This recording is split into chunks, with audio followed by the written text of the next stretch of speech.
سوالی دیگر داشتم برای برادر گرامی استاد عطاالله منانی. مقصدی درباره مقصد قرآن، این دعوت به عبادت الله است و الله چگونه خودش را برای بشریت، برای آدمیت معرفی کرده است یا شناس کرده است در قرآن کریم. یک کوتاه در همین موضوع صحبت میکردید. بسم الله الرحمن الرحیم. به نام خداوند بخشنده مهربان. حمد و ثنا خداوند یکتا و درود و صلوات بی پایان بر حبیب ما و شما محمد مصطفی صلی الله علیه و سلم را. سپس تشکر زیاد برای شما و برای استادان و برادران و هر نفرانی که این لحظه ما را مشاهده میکنند.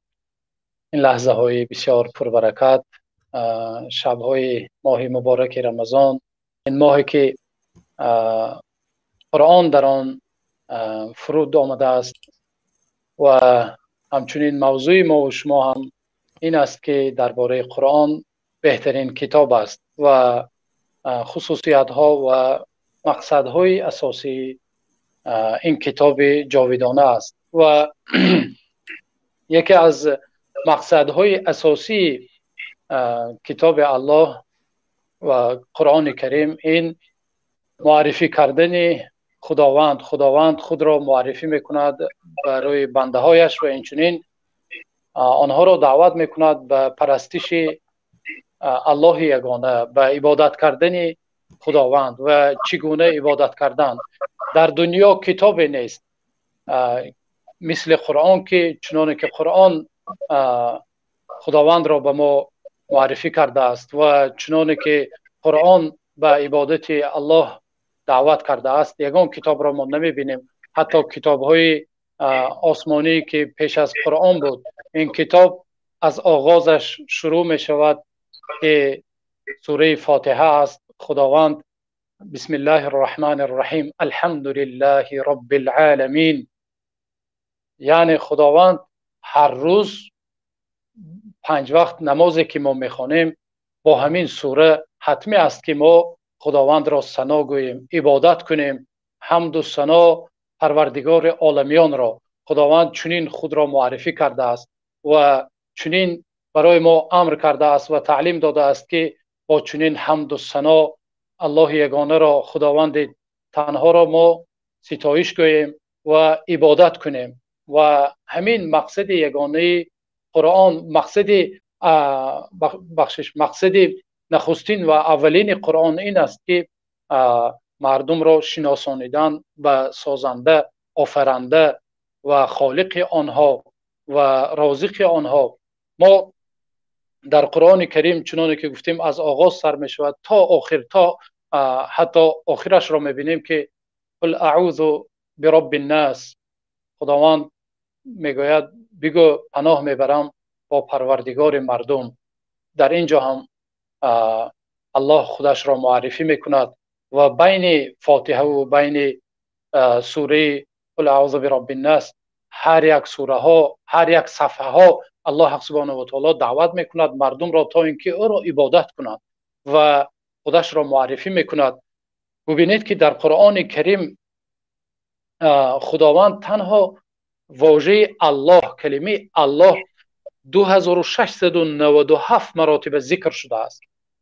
بغیر از آن دیگر نام های زیبای خداوند که وصف ها و نام های زیباش، بغیر از آنها که آنها حتی حسابش را شاید ما نمیدانیم چقدر الله حق سبحانه و تعالی خود را معرفی کرده است و دعوت به عبادت خود کرده است. و اینچنین در سوره زاریات آیت 56 خداوند میفرماید و ما خلقت الجن والانس الا لیعبدون. اینجا آشکار و واضح خداوند میگوید و من انسان ها و حتی جن ها را تنها برای عبادت خود آفریدم. اینجا آشکار و واضح الله مقصد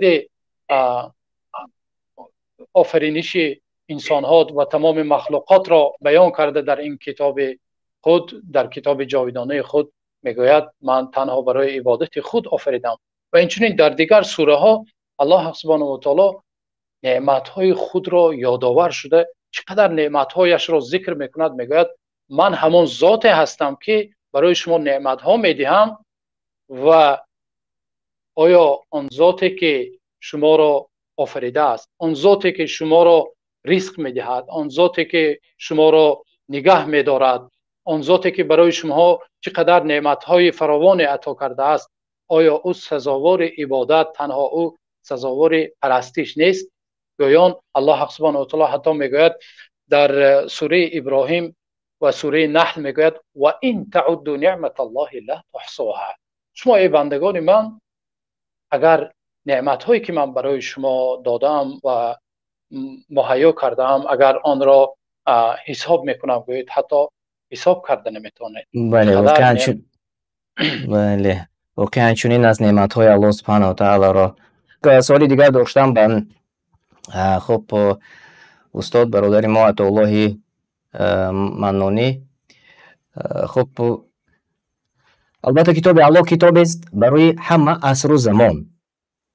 لطفاً کمی همین را شرح میدادید. برای چی در همه عصر و زمان؟ چنانه که استادان ذکر کردن، چنانچه قرآن از خصوصیاتش این همه جنبه های حیات را فراگیرنده در بر گیرنده است و تمام بشریت را اینچنین خطاب میکند. و اینچنین یکی از خصوصیات های مهم این کتاب است که برای مناسب به همه عصر و زمان است. این کتاب جاویدانه است، یعنی این با مرور زمان کهنه نمی شود، با مرور زمان صلاحیت این کتاب تمام نمی شود و این معنای آن را دارد که یعنی احکام قرآن و تعلیمات قرآن و فرمایش هایی که خداوند در آن فرموده است برای تمام عصرها و برای تمام زمان است. تنها برای صحابه ها نبود این، یا تنها برای یک عصر معین یا وقت معین یا یک نسل معین نبود که با مرور همون عصر و زمان و نسل ها تمام شود وظیفه قرآن، بلکه قرآن تا آن روزی که در روی زمین انسانیت هست، بشریت هست، قرآن وظیفه خود را ادا میکند و ما باید انسانیت از هدایت قرآن استفاده کنیم و احکام آن را باید که تطبیق کرده شود. و اینجا چند مثال های آورده می شود که نفرهای هستند که مثلا میگویند که قرآن برای پیشتر بعضی حکم‌های داشت که برای عصرهای قدیم مناسب است، اما ما حالا عصر 21 است و همه چی پیشرفته است و تغییر یافته است و ما باید این را قبول نمی کنیم یا این برای عصر ما مناسب نیست گفتنشان ممکن است. اما این وقتی ما میبینیم، مثلا اگر مثال گیریم، خداوند از مثال برای جنبه از جانب اقتصادی گیریم، خداوند به ما گفته است که در سوره بقره آیت 278 یا ایها الذین آمنوا اتقوا الله و ذروا ما بقی من الربا ان کنتم مؤمنین، ای آنهایی که ایمان آورده اید شما ربا را ترک کنید، یعنی پرسنت. و امروز شاید نفری هست که میگوید امروز بانک ها ترقی کرده است و امروز فلان است، عصر 21 است، ما پیش رفته هستیم و میبینید که یک حکم خداوند را بیکار کردن و چقدر بحران های اقتصادی و چقدر در جامعه میبینید که امروز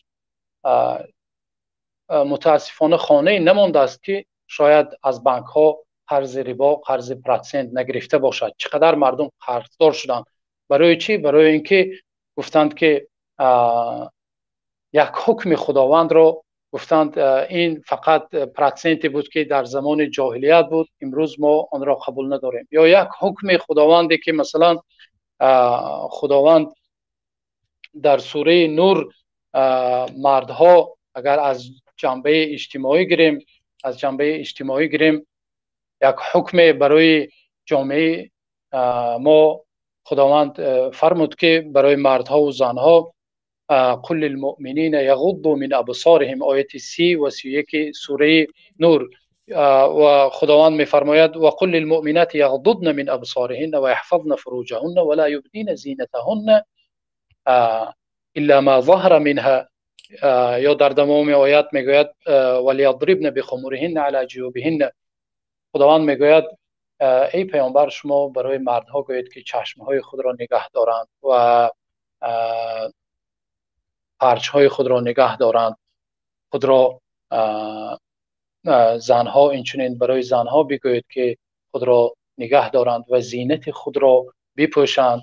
نفرهای میگوید که این حجابی که خداوند امر کرده است این برای عصر ما مطابق نیست یا برای عصر ما امروز چی نیست. امروز میبینید که برای یک فرمان خداوند را امروز در این عصر ما گفتیم این در عصر قدیمه بود، این فلان بود. امروز میبینید که چقدر فساد، چقدر عائله ویران شوی، چقدر خیانت در جامعه منتشر شده است و مثال های بسیار آورده میتوانیم ما